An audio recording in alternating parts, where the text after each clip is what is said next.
Hey everybody, it's me. It's Saul. It's your friend from the internet. Today on the show, wow, we've got a real fun one for you today.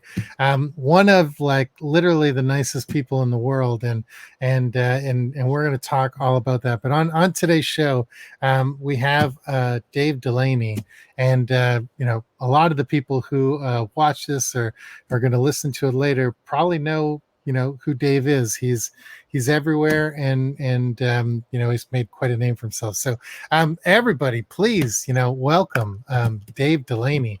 Holy mackerel, it's Dave. Thanks for Dave, having me, Saul.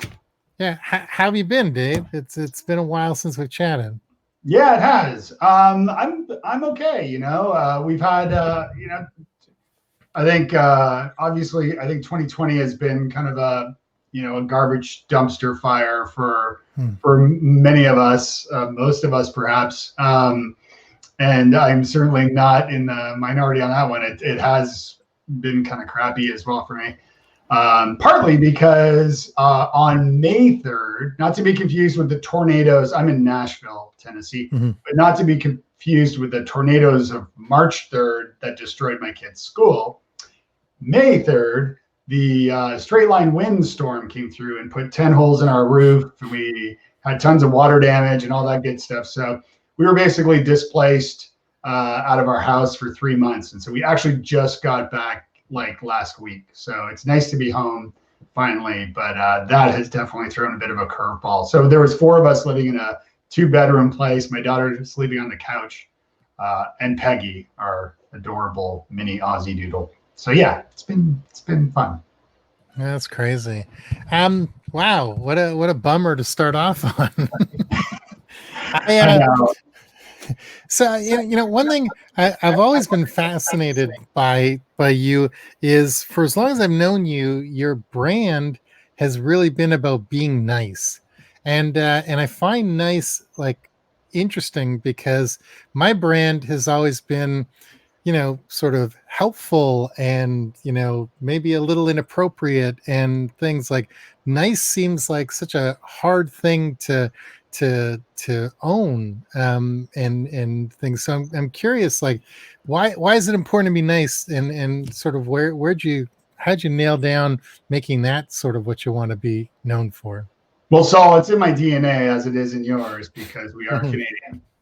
That's true. So it's already there. No, but I've realized that you can, well, in a lot of different things. Like I wrote a book a few years ago you were in called New Business Networking. I have it on my bookshelf right here. There you go. It's hiding there somewhere. But I've always been about, and I run a website called Networking for Nice People. So it's always been about being nice and treating people the way you want to be treated, kindness, empathy, like actually putting yourself in the shoes of the people you come across day to day. And yeah, so I've realized that we can be nice to one another. And I get that a lot. Like I've had people say, Dave, you're really nice. And it started sticking. So I thought, I should embrace it and help preach that we could all be nicer to one another. But is it actually important to be nice? Is it like, does it help, with business and anything? Or is it just like is it just kind of like oh, Dave's nice? Nice guys actually finish like first? Like, yeah. No, it does help with business. In the sense that people want to do business with those they know, like, and trust. And when you are nice to people, that earns their trust. When you're genuinely being nice, that earns their trust, and they like you as a result of that, one would hope. And so ultimately they'll do business with you. So, when I went out on my own and started my own consulting work and speaking, which is just almost 10 years now, which is freaky that I've been working for myself for 10 years. But when I when I left my last job, I had my phone was ringing off the hook with work. It was great because I announced to the world that I'm a free agent and I'm working for myself now. And I don't think that would have happened had I not treated people kindly. So it's about not burning bridges. It's about teaching people or treating people the way you want to be treated. Mm-hmm. And that leads Yeah. to great things like work and friendship. I love hearing stories about people whose phones ring off the hook because it's something that's never happened for me. So I live vicariously through other people. I find that hard to believe. I find that hard. So you did mention at the beginning of our conversation how COVID has really affected you, almost physically because you were displaced from your home, and you've well, COVID wasn't the reason; it was because of tornadoes and various other things. But Right. COVID must have really affected you because when I think of you, besides being nice, I think of you being on stages, everywhere around North America and stuff because you're a speaker, you're a consultant, you hustle, you're in demand and stuff like that. How's that been? Like how have you had to sort of shift your business, your offering, everything? So yeah, I mean, I love speaking, and that's what I've realized is my true thing that I love the most is interacting with audiences or team members and working with them to improve how they communicate. And so when I speak, I entertain and I inform people, and I love it. And having that audience interaction is fantastic. But of course, like many speakers, we've had to shift to online. So all of the conferences and events that I was scheduled to speak at either canceled or switched to an online format, and so I've been doing that really exclusively since this all started. I try to be positive about it. I mean, obviously, it's a lot more difficult to not have an audience and just to speak to the camera. Obviously. I have no idea if my jokes bomb or not. They probably do, but but I think about well, I'm spending more time with my family, which in most cases is good. My kids are teenagers now, so. But I'm spending more time at home. I'm spending less time traveling. I'm not in airplanes everywhere and in crowded airports and. So don't get me wrong, I love to travel. I really do. I love exploring new cities and places. I got to speak in Iqaluit in Nunavut a couple of years ago, which was one of the best experiences speaking. So I definitely miss travel. I'm a big proponent and believer in travel. I wouldn't have ended up living in Nashville were it not for my travel to Ireland where I met my wife, Heather. So it's definitely affected things. And so traveling a lot less, obviously, or completely less, not at all. And switching to online is the only way, the only option. So that's what I've been doing. So it's funny you mentioned you don't know if jokes sort of land. We have a very different speaking style. You want to be nice and loved and stuff like that. I go out and if I have 90 minutes, 60 minutes, whatever that allotted time for me is, I try to tell the most inappropriate joke right off the bat to really like get people to like sit up straight and wonder what's going on and almost like ruin my relationship with these people, and then I spend the next 60 minutes earning their love and trust back through education and knowledge share and things. So like I've told like a 9/11 joke in New York City. I've told like personal stories about being manhandled by handsy uncles. Like it's sort of like I want to make people uncomfortable. You want to go out and like things. So it's so funny. When I've done a couple virtual talks and man, I don't like it because I'm not exactly, like my internet persona doesn't exactly match my real world persona because like I haven't been, molested or anything like that.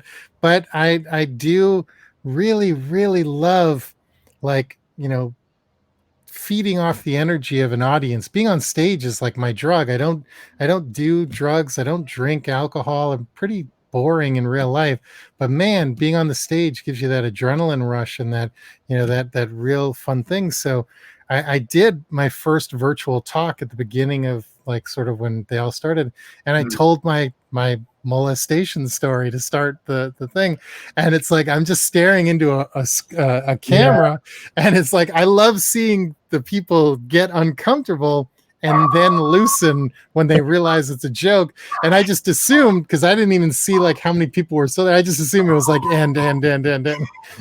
But listen, I got paid. They got full value. It's one of those things. But did they ask you to come back or? I don't think they'll ever do this event again, but if they did, I'm sure they would ask me to come back. I actually have a pretty good return rate for events. I did the same event 6 years in a row.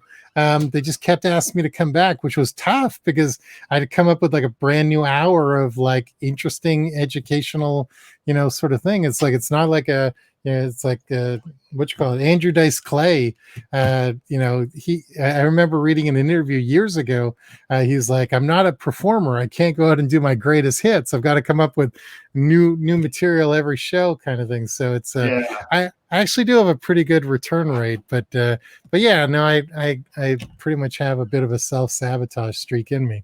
But Andrew Dice Clay, I mean, having to come up with new material all the time. And then you look at like Seinfeld, who does the greatest hits every time. So it's kind of an interesting, balance to that. And I know there's different schools of thought on that. So, but I remember seeing Guy Kawasaki speak at Nomedex 3.5 million years ago. And he came up and he said, okay, I've got 2 presentations. You guys all know what they are. Which one do you want? This one or this one? And the audience, he voted. And he brought it up in his computer, and there he went and presented Art of the Start or whatever. So Guy Kawasaki is a fascinating dude. I'm gonna say something maybe controversial. If you don't want to get involved in the conversation, you don't have to respond.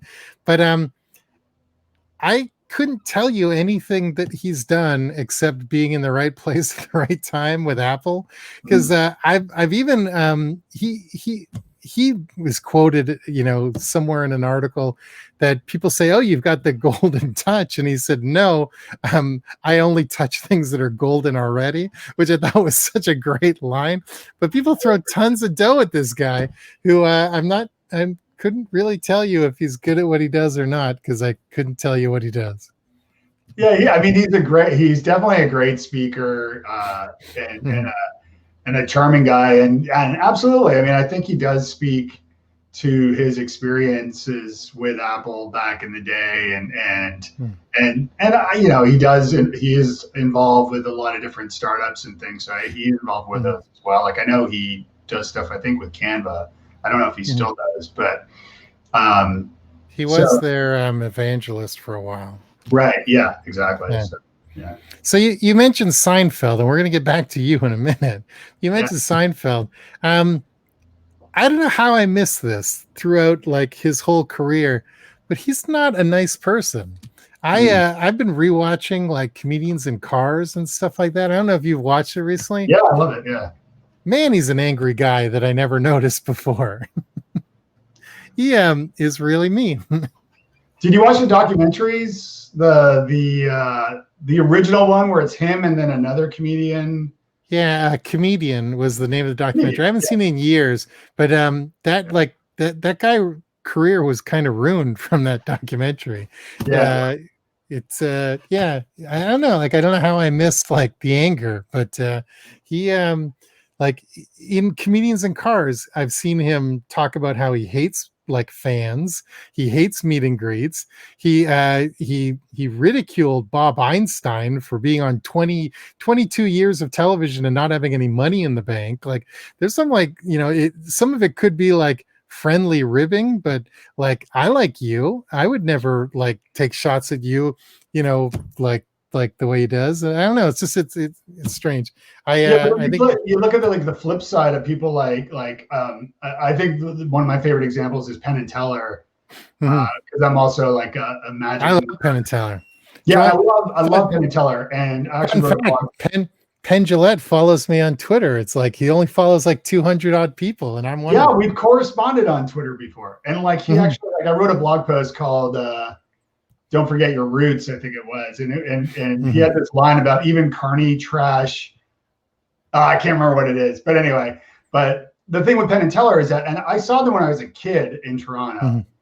and then I saw them in Vegas like 2 or 3 times, and then I saw them in Nashville as well. And each time, every show, they come out Mhm. and they meet the audience, and they don't leave. Like they shake hands, or back in the old days, Mhm.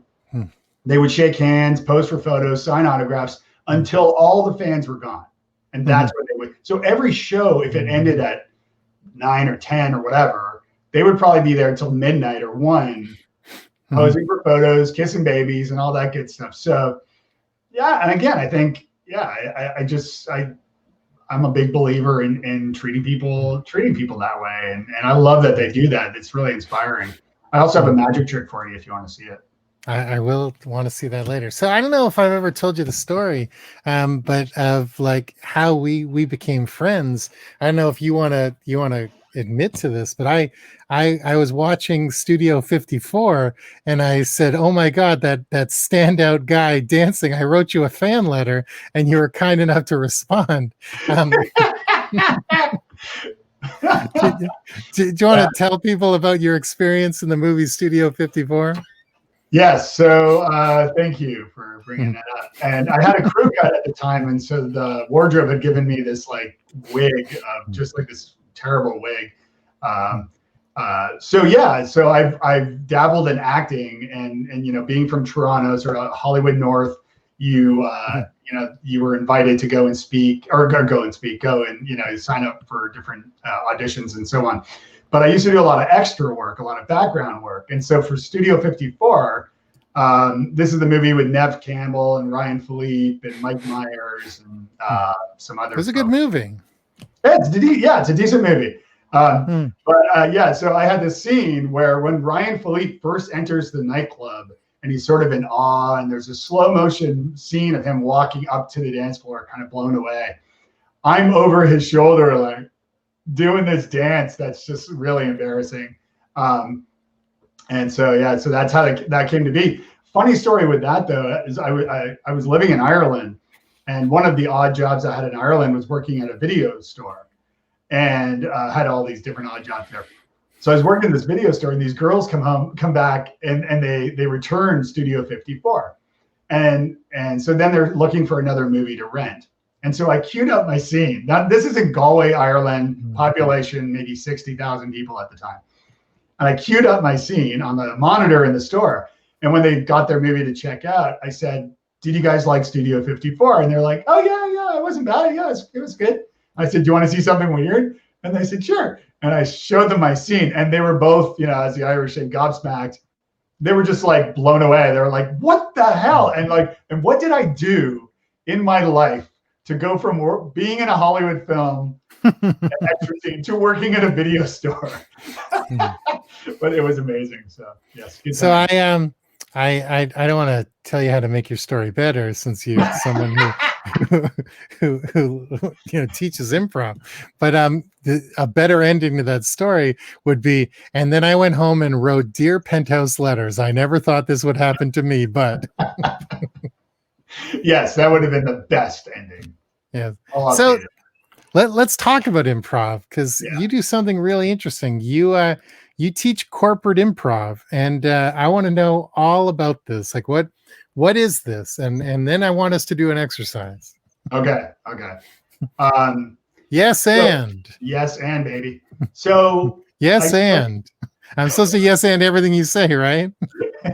As I answer the question, you should just do a joke called "Yes and just yes and every guest, everything they say. That would be awkward. Yes, and that would be awkward. So I studied improv with Second City in Toronto, and I went through the whole program there. And that summer, I moved to London, England, not Ontario, although London, Ontario is lovely too. And started performing improv a little bit there.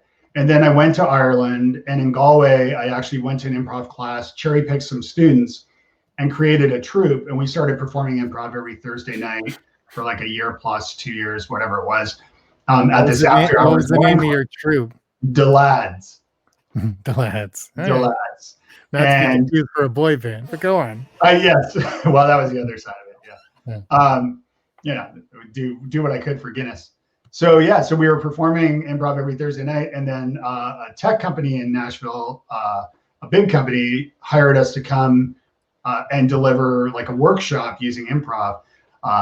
And so I put together this, we started doing this improv workshop there.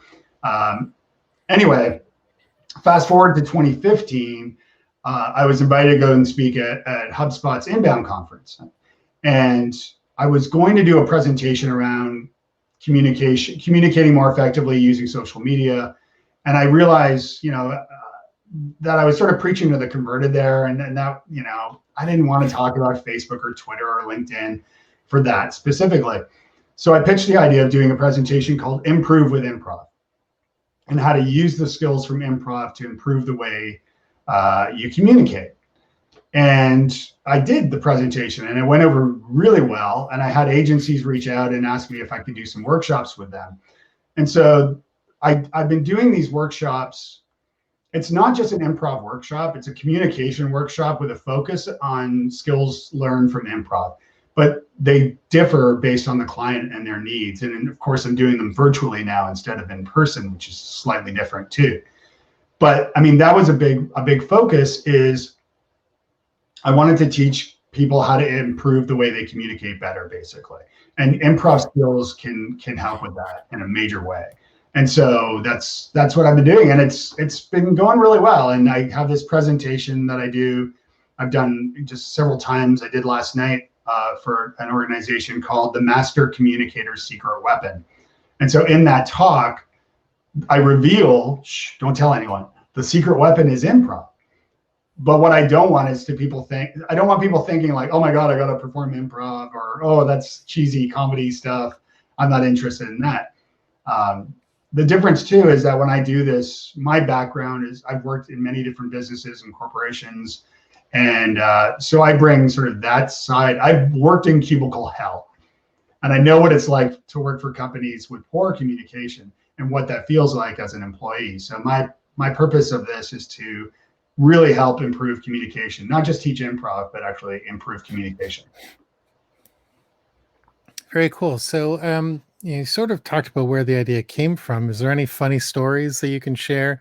Obviously, without outing anybody, but like what's an embarrassing thing that someone has done in one of your classes, in the name of improv?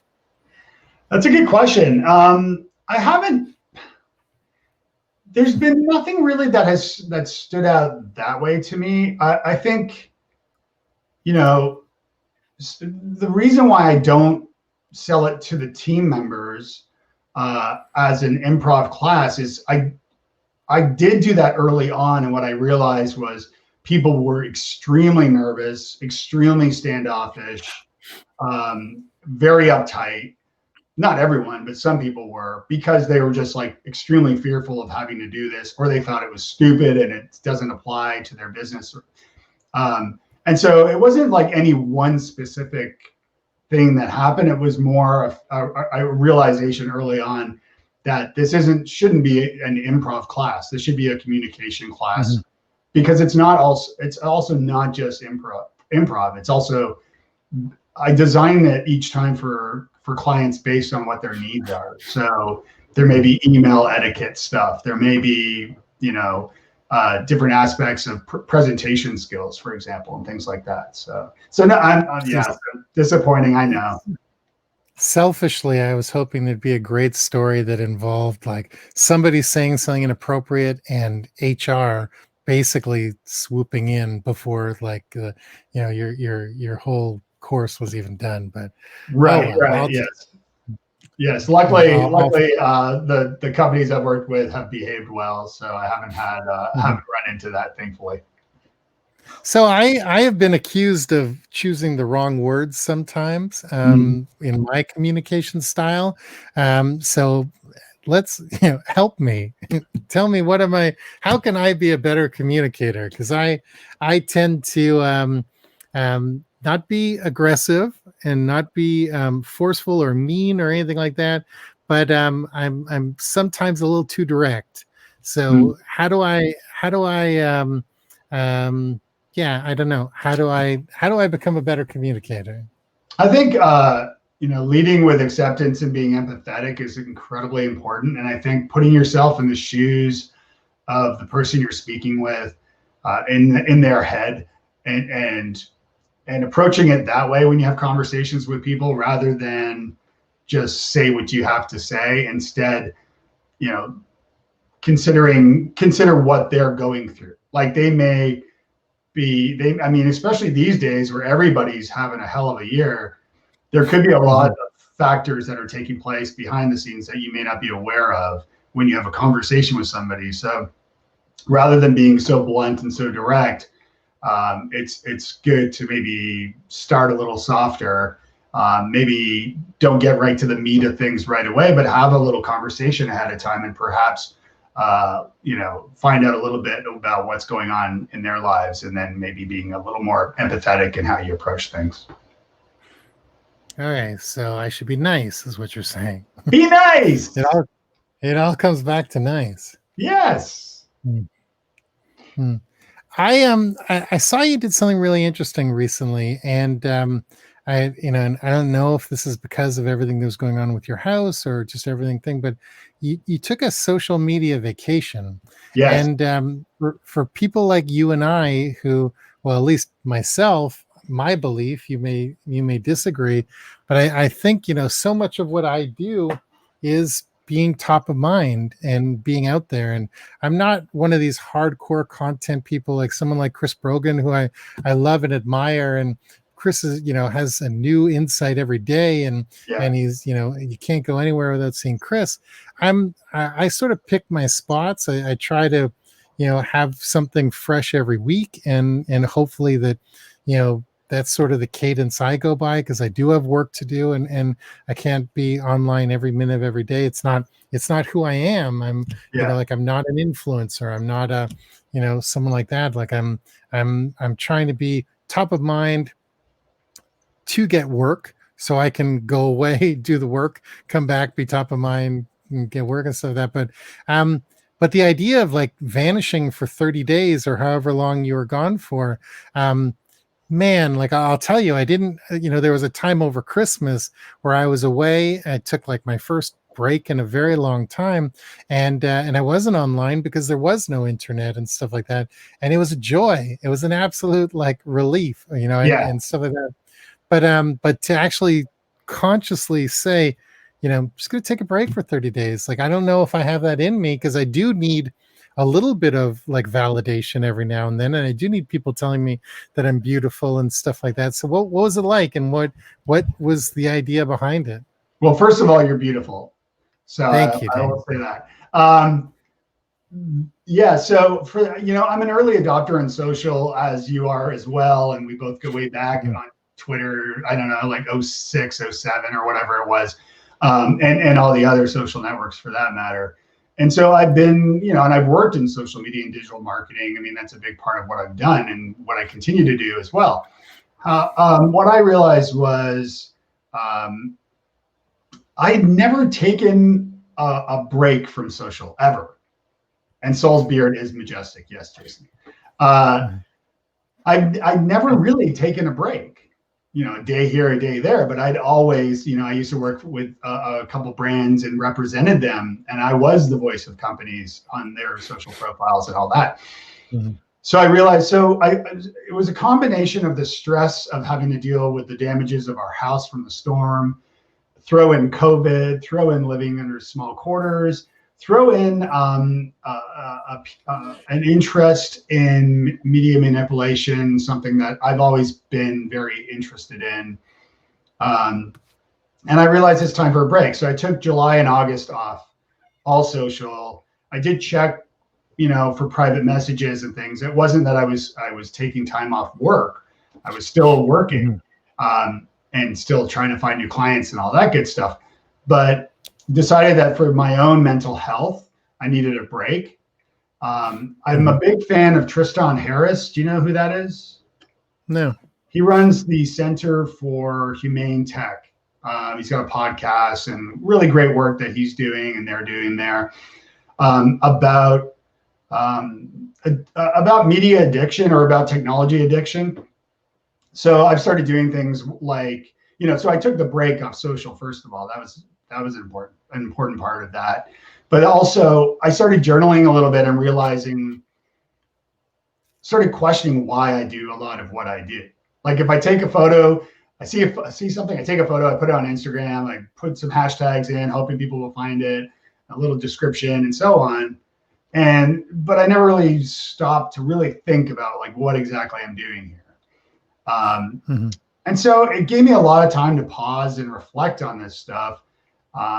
And one of the best things that came from it, another thing, by the way, one thing I've been doing is I now have my phone in grayscale, and all the notifications turned off to reduce the temptation of looking at things and playing with the phone. But one of the best things I did from this was I started reaching out to old friends, some old friends, there's many I still haven't, and just started scheduling Zoom calls to just catch up.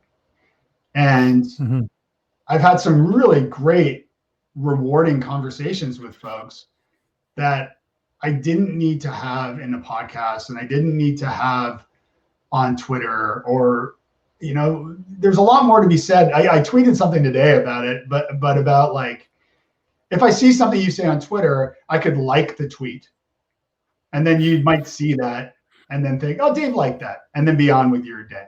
Or I might retweet it to give you a little extra love. Or I might actually reply. And then we might have this very brief dialogue, and then, we're distracted by cat videos or whatever. But it's a hell of a lot more effective to pick up the phone and call Saul. Better call Saul. The number's right there. To call and catch up with people. Let your fingers do the walking, as some of the older folk may understand. So I found 2 months off social very rewarding. I'm actually still working on a blog post kind of summarizing my findings from that experience, but it was great, and it did make me realize that it's important to remember that we are filling these machines with content. The old line, we are the product, that kind of thing. So. Yeah. We can go down that rabbit hole too. Uh-oh. You paused. Facebook heard what I said and have paused Saul. Is anyone still seeing this? Saul has I have taken over Saul's show. So I thought Facebook probably would have kicked me out, but it appears that I've taken over Saul's show. So, hey, everybody, welcome.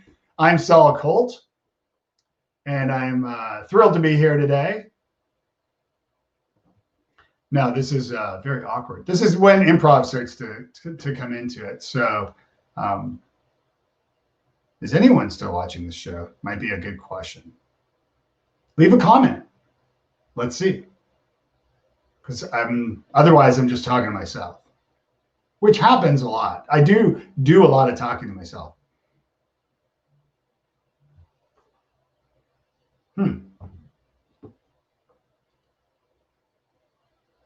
See, the reason why I think I'm still streaming is because I see the live number of 33 minutes and 32 seconds still counting, which makes me assume that I am still here on the show.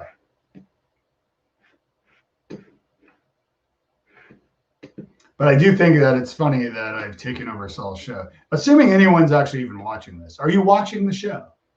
How are you enjoying it so far? Leave a comment and let me know.